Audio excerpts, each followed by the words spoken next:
Ordem para Conversar, o podcast da Ordem dos Solicitadores e dos Agentes de Execução. Muito bom dia, sejam bem-vindos a mais um episódio do podcast Ordem para Conversar. Este é o podcast da Ordem dos Solicitadores e dos Agentes de Execução, onde, já sabe, a única ordem que aqui se impõe, neste espaço de análise e reflexão, é mesmo esta, conversar. Mas antes, damos voz às perguntas de quem nos acompanha e damos a conhecer as respostas e esclarecimentos na voz do bastonário da OSAI, Paulo Teixeira.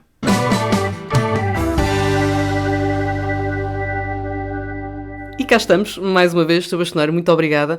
Voltamos a ter perguntas por parte de quem nos acompanha e vamos então, sem mais demoras, passar a elas. A primeira pergunta é: que conselho dá a quem acabou de se licenciar em solicitadoria? Bom dia, Ana, mais uma vez. E, conforme tem vindo a ser habitual, agradeço em primeiro lugar a todos quantos têm feito perguntas e nos fazem chegar essas mesmas perguntas e desafios, naturalmente, a manterem este registro, porquanto é uma das melhores formas de nós comunicarmos e de estarmos a par de tudo quanto se passa nesta nossa casa. Vamos lá ver. A questão da licenciatura em solicitadoria, eu permito-me ter uma pequena contextualização para percebermos o seguinte. Desde 1999, que se passou a exigir a licenciatura em solicitadoria para ingresso na atividade profissional de solicitador. Esse foi um momento mais do que marcante, seguramente um dos mais marcantes da nossa história recente. Aliás, não tenho dúvida nenhuma que não fosse essa a nossa pretensão e concretizada no Estatuto de 1999 e muito provavelmente as competências que ao longo dos últimos 20 anos os vários governos têm vindo a atribuir aos solicitadores não teriam acontecido. Ou dificilmente teriam acontecido nos termos em que o foram. Quem se inscreve numa licenciatura em solicitadoria não tem necessariamente que ter como único objetivo o ingresso para a atividade profissional. Por aquilo que eu sei, enquanto docente também há muitos anos nas licenciaturas em solicitadoria, a esmagadora maioria daqueles que a frequentam tem por objetivo o exercício de uma das duas atividades profissionais desta casa.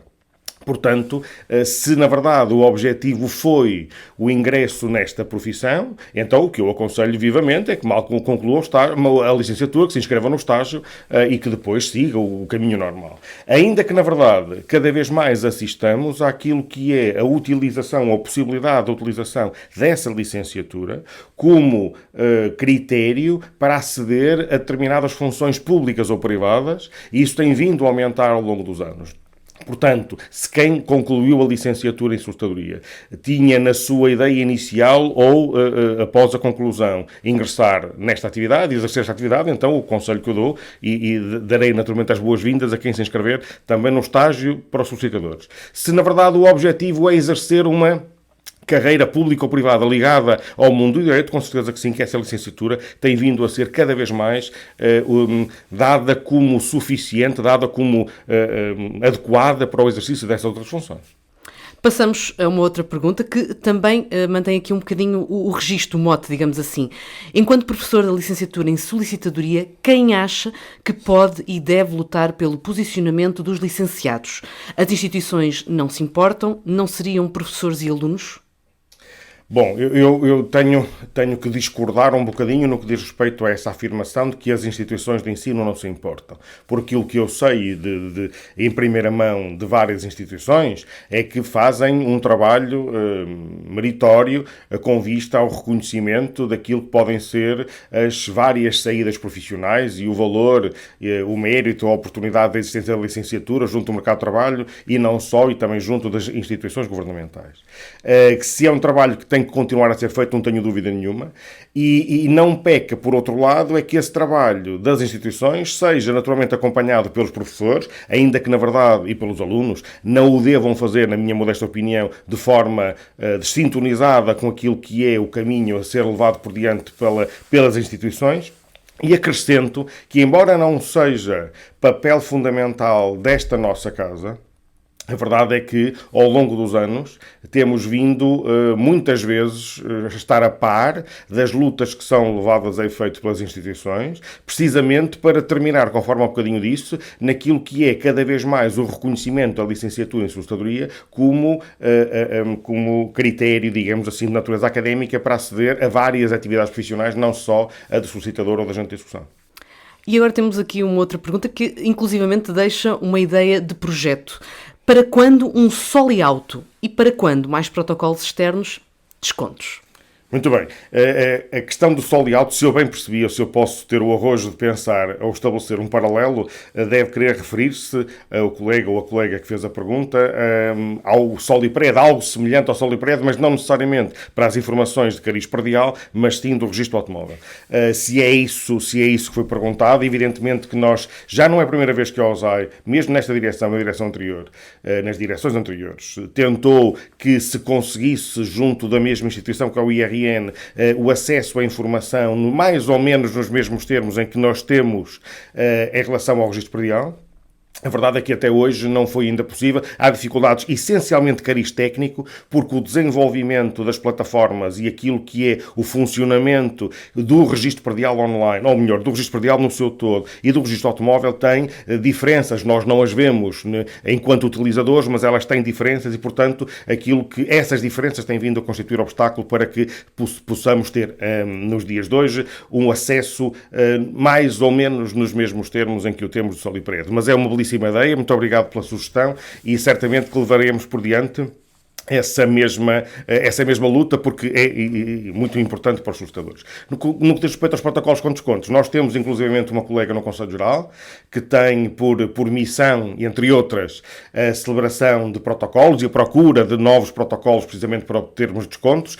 Temos vindo a atualizar a página da nossa OSAI com a informação da existência de novos protocolos. Ela tem vindo a ser atualizada, não direi cotidianamente, mas tem com alguma cadência e, portanto, os colegas farão o favor de consultar a página da OSAI para ter acesso à informação atualizada dos protocolos e dos descontos. Temos agora uma outra questão mais ligada à estrutura, digamos assim, da Ordem. Qual considera ser a relevância das delegações na dinâmica da OSAI? Bom, eu sou dos que mais facilmente consigo... eu tive o privilégio, por ser Presidente Regional durante 2 mandatos consecutivos, de ter uma relação mais do que privilegiada com as delegações, neste caso ao Norte, porque fui Presidente Regional do Norte, assim se chamava ao tempo. O papel fundamental de qualquer órgão desta Casa é isso mesmo, é fundamental. Tem as suas competências, tem as suas áreas de intervenção, mas eu não consigo estabelecer um paralelo ou uma hierarquia de importância em termos abstratos, porquanto, ao fazê-lo, estaríamos a tirar aquilo que é a importância de qualquer órgão desta Casa. As delegações locais, as delegações distritais, portanto, e as concelhias, no puro conceito daquilo que é ou são as suas atribuições, serve ou deve servir para estreitar o relacionamento entre os colegas, entre todos os lutadores, todas as de discussão e aquilo que são os seus órgãos de proximidade, e começamos exatamente pelos órgãos locais, daí a designação do órgão local, que por sua vez depois estabelece uma ligação estreita com os Conselhos Regionais e que por sua vez, precisamente pelo Presidente Regional respectivo ter assento no Conselho Geral, consegue transpor para o Conselho Geral ou trazer ao Conselho Geral aquilo que são os anseios, as reivindicações, as dúvidas, os problemas que os colegas localmente vão colocando. Portanto, o papel das delegações é absolutamente imprescindível, é fundamental e confesso-vos com franqueza que aliás, está a comissão criada, já estava até antes desta hecatombe, vamos chamar-lhe assim, de alterações estatutárias das ordens todas, uma comissão que previa, desde que nós tomamos posse, previa a análise ponderada, a análise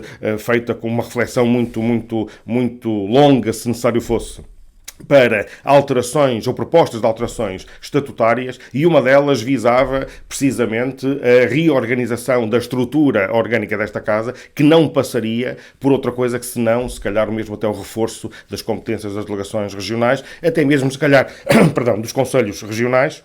Mas, enfim, é um trabalho que se vai continuar a fazer, mas eu não tenho dúvida nenhuma que as delegações, quer as distritais, quer as locais, devem ter e têm um papel fundamental naquilo que é ou são os desígnios desta Casa. E, por fim, a última questão que nos chegou está relacionada com as jornadas de estudo. Reparámos que o valor de inscrição foi bastante reduzido, principalmente quando pedimos refeições e alojamento. Isso não vai encarecer as jornadas? Dito dessa maneira, eu diria-lhe que sim, vai encarecer com certeza, mas subvertemos tudo isto se dissermos ou colocarmos o acento tónico na questão encarecer.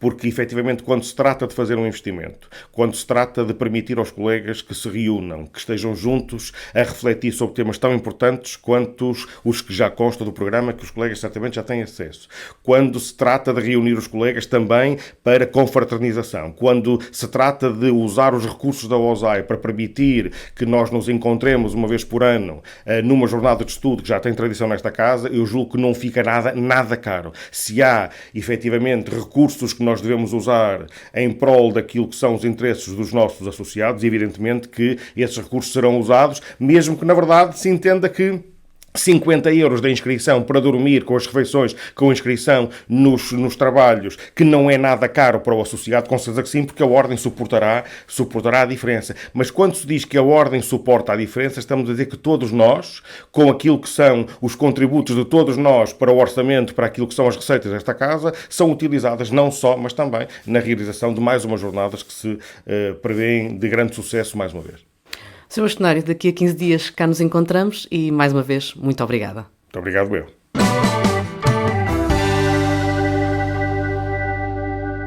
Muito obrigada a todas e a todos que corresponderam mais uma vez ao repto e nos fizeram chegar as suas perguntas. Se também gostava de participar, acompanhe as redes sociais da OSAI e fique a par de todas as oportunidades para colocar a sua questão.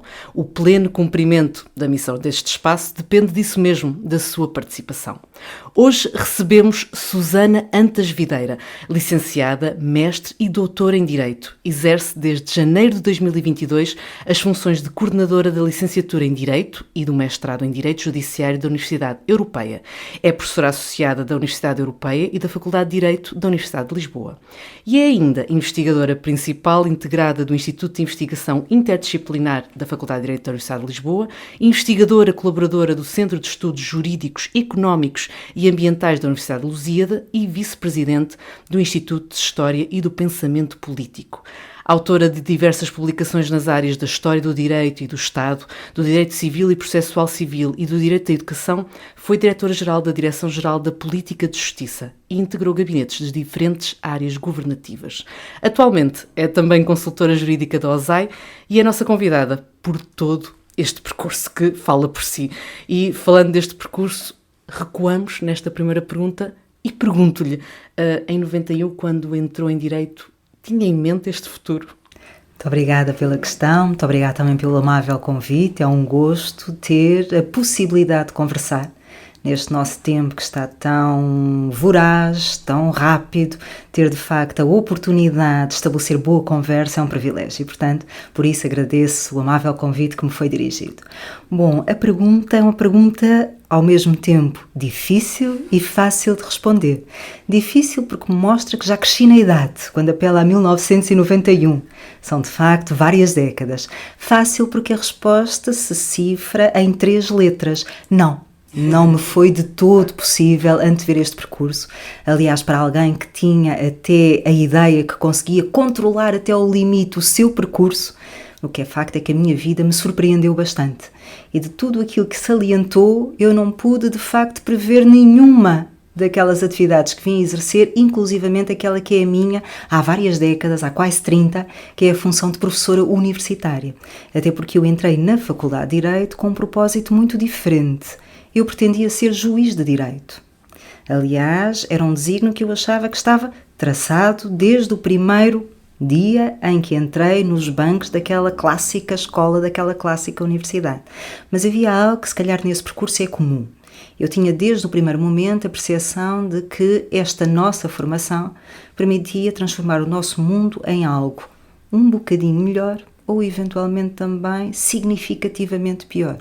E, portanto, aquilo que me movia já nesse longínquo ano de 1991 era esse desígnio que, se calhar, é talvez o fio condutor desse percurso.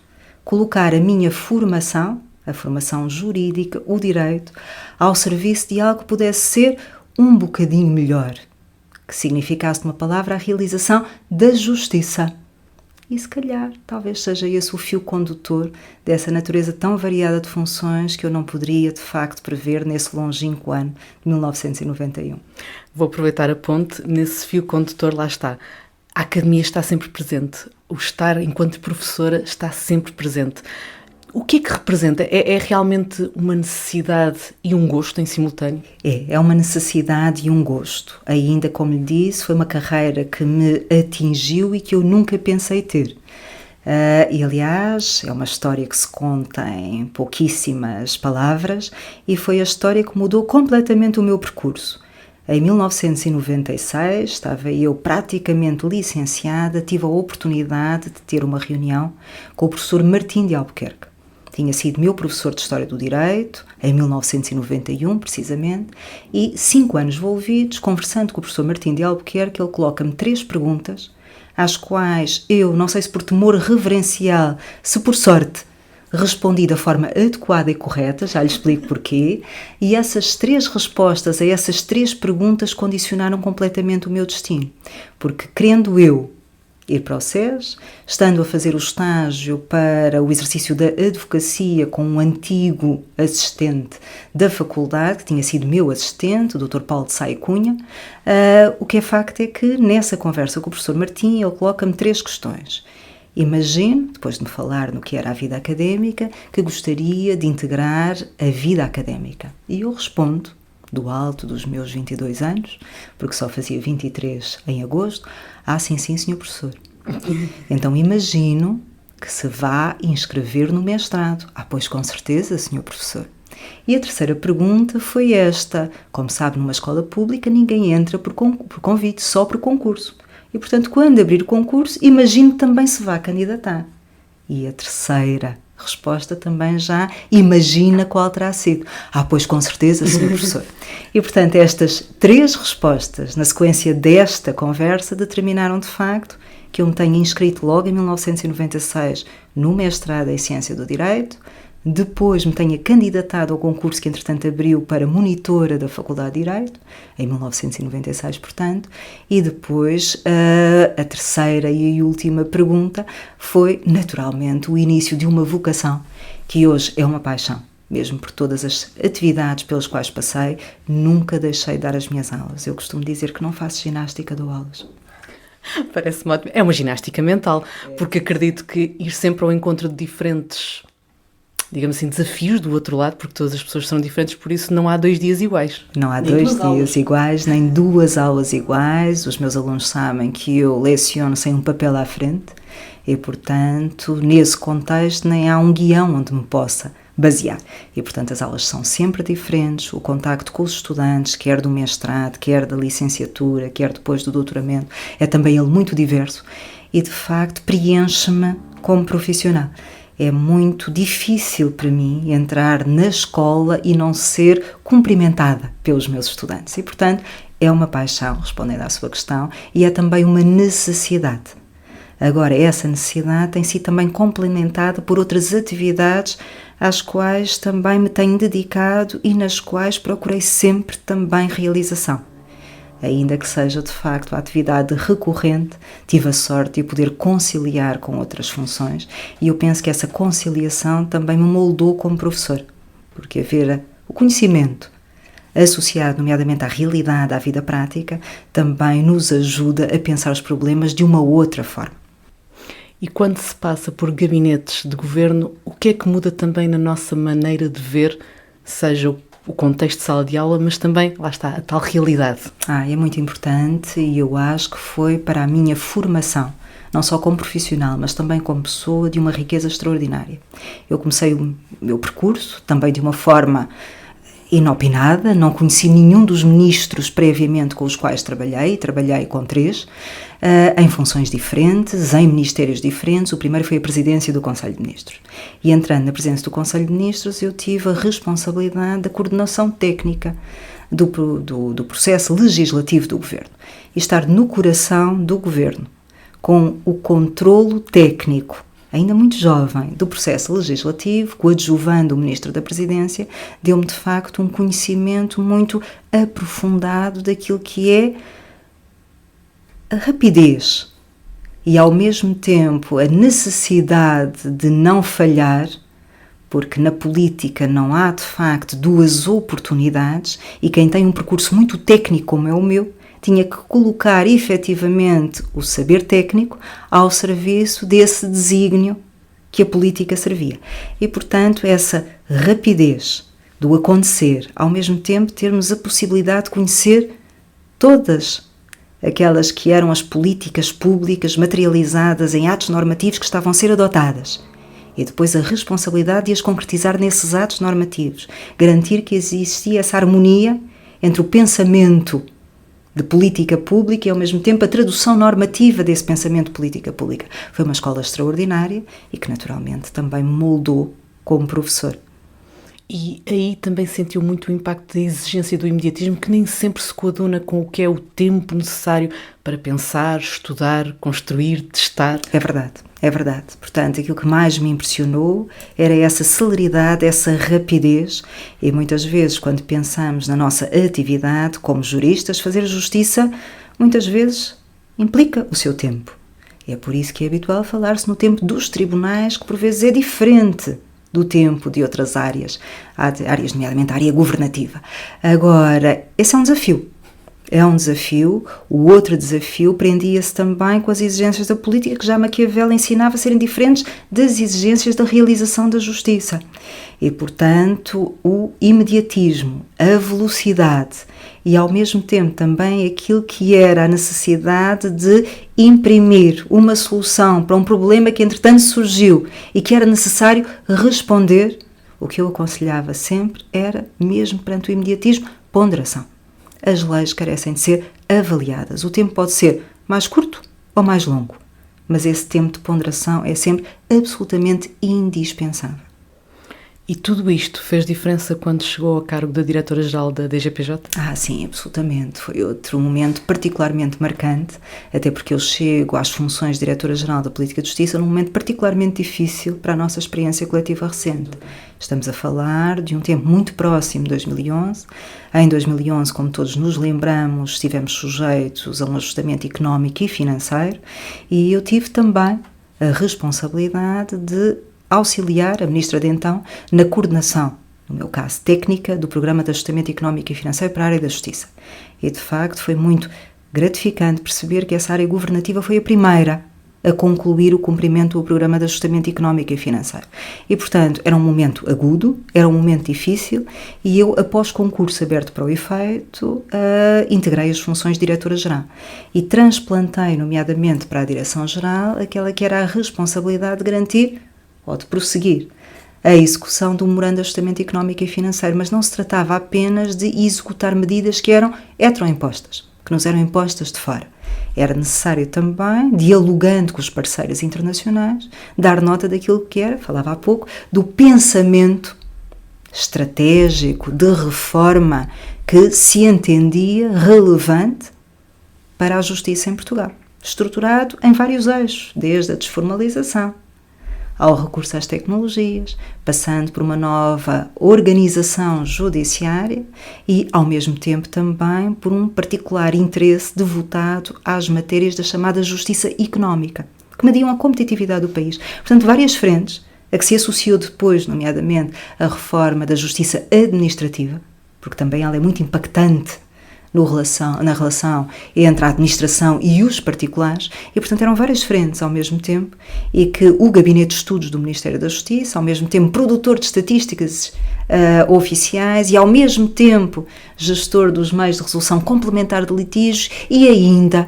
Gabinete de Relações Internacionais. E portanto foi um tempo muitíssimo gratificante, de grande crescimento profissional, mas também não posso deixar de vos dizer que foi um tempo também de grande preocupação, porque se media naquele tempo também a eficácia daquilo que era o desempenho do país à luz do escrutínio a que estávamos sujeitos, nomeadamente por parte das instâncias internacionais com quem havíamos celebrado acordo ou memorando de entendimento. Era impossível negar o impacto desse tempo no desenho e na implementação da política pública. Estava tudo interligado, digamos assim. Estava tudo interligado, se bem, como lhe digo, houve também essa preocupação que me pareceu particularmente gratificante Não se tratava de cumprir acriticamente um conjunto de medidas avulso que estavam estruturadas num memorando que tinha sido celebrado e que se tratava agora de cumprir de uma forma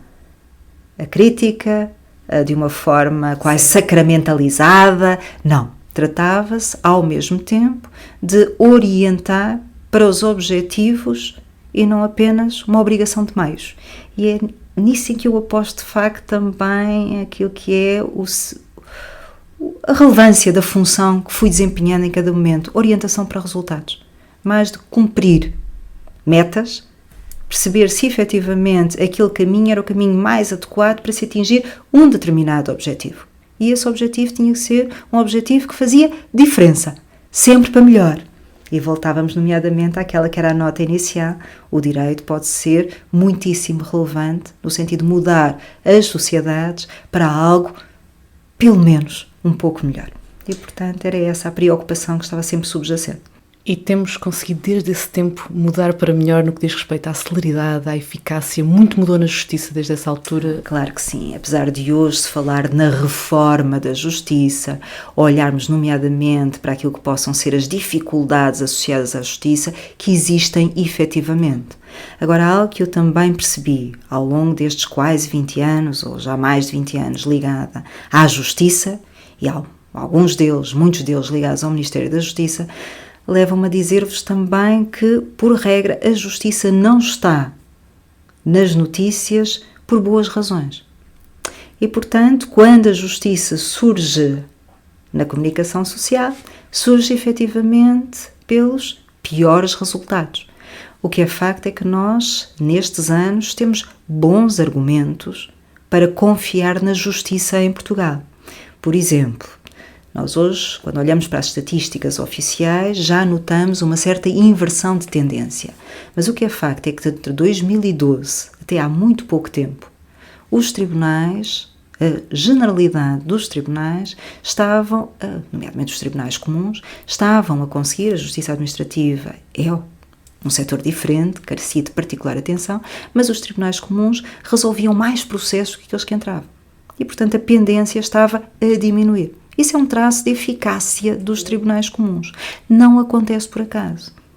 É o resultado de políticas públicas acertadas, de monitorização constante do funcionamento dos tribunais. E é isso que, efetivamente, a reforma também pressupõe, que se possa monitorizar constantemente as alterações de maior densidade, mais pontuais que possam ser feitas. Porque se esse trabalho de acompanhamento cede, naturalmente os resultados deixam de existir porque não se conhece onde é que estão os constrangimentos. Se não se conhece onde estão os constrangimentos, não é fácil atuarmos para superar esses mesmos constrangimentos. E, portanto, temos bons motivos para confiar na justiça em Portugal. Aliás, um dos estudos que, como diretora-geral, eu tive a oportunidade de realizar, na sequência, aliás, de um outro que tinha sido também promovido pela Fundação Francisco Manuel dos Santos, tinha que ver precisamente com a confiança que os cidadãos devotavam na sua justiça. E este estudo que foi realizado já há uns anos indiciava aquilo que importava, neste momento, voltar eventualmente a fazer. Que os cidadãos que conheciam os tribunais confiavam francamente mais nos tribunais do que aqueles que nunca tinham entrado num tribunal. O que significa que a forma como nós intuímos e conhecemos a justiça é tantas vezes por aquela imagem negativa, que também é real, é um facto, mas não deixa de ser uma parte, ou se quiser, a folha dentro de uma floresta que é francamente mais vasta. Lá está, vivemos pelo lado do mediatismo e não por dentro, e aí teríamos, quiçá, acesso a uma outra maneira de ver e uma outra maneira de avaliar. E perguntava, aproveitando este desenho que fizemos com estes dados, que também, de certa forma, ajudam a desconstruir uma visão às vezes deturpada, se a ação executiva fez a diferença, tudo o que foi repensado foi uma das peças que fez a diferença nesta... A ação executiva era a primeira medida do Memorando de Ajustamento Económico e Financeiro que importava cumprir no contexto do ajustamento económico e financeiro. E, portanto, eliminação das pendências no domínio da ação executiva. Tivemos que explicar à Troika Internacional que não se podia tratar naturalmente de eliminação de pendências, Porque a partir do momento em que um processo entra, este processo está pendente e não existe nenhuma situação de dificuldade, uma vez que o processo acabou de entrar. Aquilo que importava era eliminar as pendências em atraso. E para isso era necessário compreender onde é que estavam os fatores do atraso, da falta de celeridade. E tal foi feito através de um conjunto de medidas legislativas, depois importadas designadamente pelo Código de Processo Civil, mas através de um conjunto também muito importante de medidas interoperacionais, em que a Ordem dos Solicitadores foi um parceiro indispensável. E, portanto, para os tais resultados que falávamos há pouco, de diminuição da pendência que se registram desde o final, se a memória não me trai, de 2012, e que prosseguem até muito recentemente, até aos últimos meses, o que é facto é que o desempenho da ação executiva foi determinante para aquilo que é o desempenho dos próprios tribunais e, em particular, da justiça económica em Portugal, tão relevante para a competitividade do país. Mesmo assim, apesar de tudo, ainda temos muito a caminhar no que diz respeito à desjudicialização, à digitalização, a todos esses Ds que fazem a diferença na justiça e no seu funcionamento? Temos. Aliás, as medidas de desformalização, desjudicialização foram parte muitíssimo importante nessa caminhada que foi até há muito pouco tempo de sucesso. Lembro, nomeadamente, medidas como, por exemplo, o PEPEX, como, por exemplo, o saldo das penhoras bancárias, uma medida que efetivamente parecia impossível de implementar, mas que graças ao consenso e às disponibilidades de todos, desde a banca, passando pelos serviços do Ministério da Justiça, pela Ordem dos Solicitadores e Agentes de Execução, pelo Banco de Portugal, tornaram possível, e hoje de facto é uma medida que é indispensável recordar quando se pensa no sucesso e no salto qualitativo que significou e que significa hoje a tramitação da ação executiva em Portugal e, portanto, muito caminho foi feito, mas é importante prosseguir nesse caminho. Mas para nós darmos passos seguros, é importante, como dizia há pouco, pensar, conhecer, testar e depois avaliar.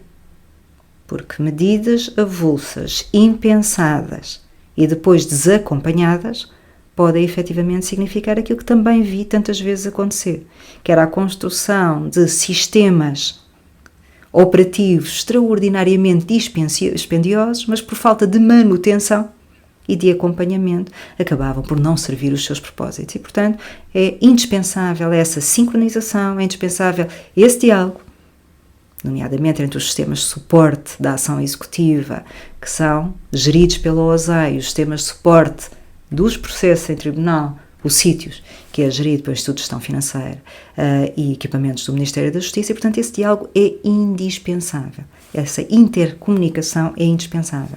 Uma das coisas que me parecia particularmente relevante é que as leis não poderiam ser pensadas única e exclusivamente no gabinete do legislador.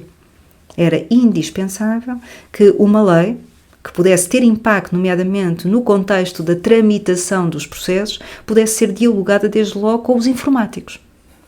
Porque senão tínhamos casas construídas a partir do telhado. Portanto, no papel, tanto quanto um jurista consegue conceber aquela é a solução, até porque muitas vezes a solução acaba por ser importada de outros sistemas que não têm uma realidade com o nosso. E o que é facto é que depois acabam por não terem possibilidade de implementação, desde logo porque elas não são, do ponto de vista operacional, implementáveis. E, portanto, esse diálogo, não só entre os serviços do Ministério, as entidades parceiras, com particular destaque para a OASAI, uma vez que falamos sobre a ação executiva, mas também e ao mesmo tempo entre os operacionais, os técnicos, os informáticos de cada um desses serviços, é indispensável. Podemos dizer que, aprendendo com a academia, cada vez mais temos de nos preocupar em extrair, produzir dados, interpretá-los, compreendê-los para desenhar a política pública. Era bom que cada vez mais fôssemos, assim, alunos da academia para podermos investigar, para desenhar a política pública. Não posso estar mais de acordo consigo. E eu, que efetivamente fui para Direito, não para fugir à matemática, porque efetivamente era boa aluna à matemática, aliás, isso criou-me até alguma dificuldade no nono ano, porque como é que se explica a família e como é que se explica fica a professora de matemática, que se vai para humanidades, quando efetivamente não era por esse argumento clássico. Era paixão. Mas o que é facto é que a análise dos números é indispensável. Eu costumava dizer, até voltando às funções como Diretora-Geral da Política de Justiça, que na DGPJ havia um casamento muito feliz entre a política de justiça e ao mesmo tempo a produção de estatísticas oficiais para a delegação do INE. Porque os números são um extraordinário laboratório. Quando nós olhamos para os números e percebemos, como estamos a perceber agora, que há uma inversão de tendência ao fim de tantos anos, é indispensável que depois a política de justiça, a política legislativa, possa olhar para essa lição e perceber se assim é, porque é que é. E, portanto, não poderia estar mais de acordo. Os números, os dados, a informação, nomeadamente a informação quantitativa de qualidade, é indispensável na definição e depois na condução das políticas públicas, sobretudo na área da justiça. Estamos a caminhar para o fim, mas não queria deixar de lhe fazer uma pergunta, porque esteve sempre ligada a esta casa ao longo destes anos, mas hoje está também nesta casa. Eu perguntava-lhe se, olhando para o futuro, continua a antever um papel que faz a diferença por parte da OSAI e dos seus associados no funcionamento da justiça. Não tenho dúvida absolutamente nenhuma. A OSAI tem sido sempre, eu acho que essa justiça lhe é feita, através nomeadamente do reconhecimento externo, no contexto da justiça, como uma casa extraordinariamente inovadora. E aquilo que me impressionou quando comecei a conhecer de uma forma mais próxima os seus associados, temos falado muito da ação executiva e, portanto, os agentes de execução foi sempre, num passado mais ou menos próximo, uma atividade que fui acompanhando, mas o próprio solicitador, a sua capacidade de representação, de proximidade e a OSAI como uma casa de inovação, e ao mesmo tempo a predisposição que os profissionais também têm, e tive essa possibilidade de verificação de uma forma muito pronta quando tive a responsabilidade e o gosto de dirigir o Instituto de Formação Boto Machado. A disponibilidade que têm para a formação, para a atualização de conhecimentos, para procurar, sem nenhuma hesitação ou receio, aquilo que muitas vezes em nós é difícil, olharmos para o novo com alguma desconfiança, é aquilo que mais nos caracteriza, e na Ordem, nos seus associados, eu não sinto isso. Muito pelo contrário, a Ordem procura sempre estar na linha da frente. Se há um problema, vamos ver de que forma é que a Ordem e os seus associados podem ajudar a resolver. Veja agora com aquilo que significa o protocolo celebrado nomeadamente com a AIMA, uma força que está disponível e que eventualmente pode ser aproveitada e, portanto, os solicitadores, os agentes de execução e a sua ordem profissional estão como estiveram sempre, na linha da frente, disponíveis para a mudança, com o propósito de transformar a justiça sempre para melhor. Aqui, de facto, produz serviço público. Muito obrigada, doutora Susana. Também acho que não poderíamos ter terminado de melhor forma. Muito obrigada pela sua disponibilidade, por ter estado aqui connosco a conversar. Obrigada eu pelo privilégio de bem conversar. E muito, muito obrigada também a si, que está desse lado, a acompanhar-nos mais uma vez no cumprimento desta ordem, a Ordem para Conversar. O Ordem para Conversar regressa a 2 de agosto e o próximo convidado será revelado antes, nas redes sociais da OSAI. Para ficar a par de tudo, siga-nos no Instagram, Facebook, LinkedIn, Threads e Rede X. E adira, claro, ao WhatsApp da OSAI. Quanto a nós, cá o aguardamos neste que é o podcast da Ordem dos Solicitadores e dos Agentes de Execução, onde já sabe, a ordem é só uma: conversar.